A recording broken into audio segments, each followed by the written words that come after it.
Hello, good afternoon everyone. My name is Mirdul Shivhare. I have secured All India 245 in this year examination. So my first attempt at the examination.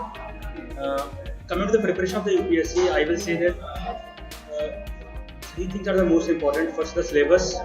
And secondly, the notes of the point-wise mentioned in the syllabus. And thirdly, the previous year questions. The topics which are allocated to me today is the local bodies. And I would say that writing any answer on local bodies, first we should ensure that what is the essence of local bodies.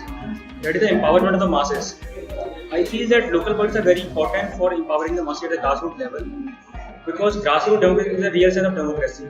That is giving power to powerless and voice to voiceless.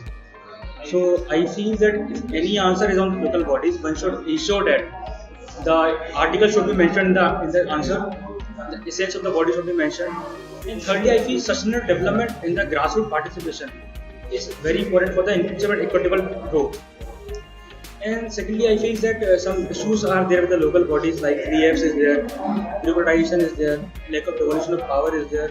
So I feel this can also be the mention. And frequently one question is asked that role of women empowerment in the Panchayati Raj institutions. So I feel the 73rd Amendment Act was quite paradigm step which has ensured the empowerment of women at the grassroots level. So, but I am of the view that some way forward should also be mentioned in the answer, so that the answer becomes very holistic in this perspective. And I would like to use this platform to thank the Khan sir. He was quite insightful to my journey in the entire interview process, mains examination, and as well as the prelims examination. And best of luck to all the future aspirants in the mains examination coming to year. So, thank you so much.